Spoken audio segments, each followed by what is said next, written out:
अमरावतीत भाजपामध्ये तिकीट वाटपावरून मोठा वाद उफाळून आला आहे। भाजप महिला मोर्चाच्या उपाध्यक्ष श्रद्धा गेहलोत यांनी पक्षावर गंभीर आणि खळबळजनक आरोप केले आहेत। भाजपमध्ये कार्यकर्त्यांना न्याय मिळत नसल्याचा आरोप करत पैसे घेऊन उमेदवारी दिल्याचा थेट आरोप श्रद्धा गेहलोत यांनी केला आहे। पात्रता नसलेल्या व्यक्तींना उमेदवारी देण्यात आल्याने खरे कार्यकर्ते डावलले जात असल्याचा त्यांचा दावा आहे। इतकेच नव्हे तर मला जर स्वीकृत नगरसेवक करण्यात आले नाही आणि माझ्या जीवाला काही बरे वाईट झाल्यास याला पक्षातीलच काही लोक जबाबदार राहतील असा गंभीर इशाराही त्यांनी दिला आहे। दरम्यान उमेदवारी नाकारण्यात आलेल्या भाजपच्या माजी नगरसेविका भारती गुहे यांनीही पक्ष नेतृत्वाला इशारा दिला आहे। तिकीट वाटप प्रक्रियेवर त्यांनी नाराजी व्यक्त केली आहे। 30 डिसेंबर उमेदवारी अर्ज दाखल करण्याचा शेवटचा दिवस होता। मात्र उमेदवारांची निवड करताना भाजपसह अनेक पक्षांमध्ये नाराजी नाट्य उफाळून आल्याचे चित्र दिसून आले। श्रद्धा गेहलोत यांच्या आरोपांमुळे अमरावतीच्या राजकीय वर्तुळात मोठी खळबळ उडाली असून भाजप नेतृत्व यावर काय भूमिका घेणार याकडे सर्वांचे लक्ष लागले आहे। तर मला अद्यापपर्यंत कळलेलं नाही आहे। गेली 10 वर्षापासून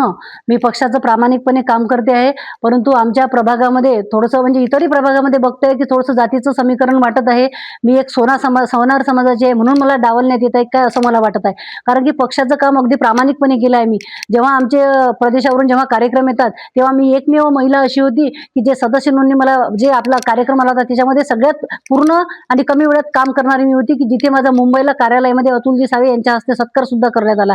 परंतु आज जेव्हा तिकीटची वेळ आली तेव्हा मला डावलण्यात आलं। कुणाची पत्नी असेल, कुणाची बहीण असेल, यांना का तिकीट देण्यात आले आणि पक्षाचे काही नियम असतात की जे लोक फॉर्म भरतात, जे इंटरव्ह्यू देतात त्यांनाच उमेदवारी दिली जाते। परंतु काही ठिकाणी आपण असं बघत आहे की ज्यांनी फॉर्म भरले नाही, ज्यांनी इंटरव्ह्यू दिली नाही त्यांना तुम्ही उमेदवारी कशी दिली, तो माझा प्रश्न आहे। त्यांना उमेदवारी का दिली तुम्ही? त्यांचं संघटनेमध्ये काहीच योगदान नाहीये।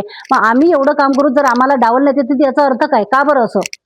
माझ्याच प्रभागामध्ये प्रभाग क्रमांक 20 मध्ये ओपन मध्ये मंगेश दादा खोंडे यांच्या मिसेसला उमेदवारी दिली आहे। माझी वैयक्तिक नाराजी नाही आहे, पण मला हेच म्हणायचं आहे की त्यांचं पक्षासाठी काय योगदान आहे? त्यांनी फॉर्म भरला नाही, त्यांनी इंटरव्ह्यू दिला नाही, मग त्या याच्या सर्वेमध्ये नव्हत्या, मग त्यांचं नाव कसं झालं? त्यांना उमेदवारी का दिली गेली? म्हणून पक्षाला माझं एक आव्हान आहे की मी प्रामाणिकपणे काम केलं। ज्यांना ज्यांना तुम्ही अशा उमेदवारी दिली आहे की ज्यांचं योगदान नाही आहे पक्षामध्ये, त्यांची उमेदवारी रद्द करण्यात यावी। आणि मी सगळ्यांना सांगते मी जे काम केलं त्याचं मला फलित काहीतरी मिळावं, मला स्वीकृत देण्यात यावं। अन्यथा जर माझ्या जीवाला काही कमी जास्त झालं तर आपण सगळे लोक त्याला जबाबदार राहणार।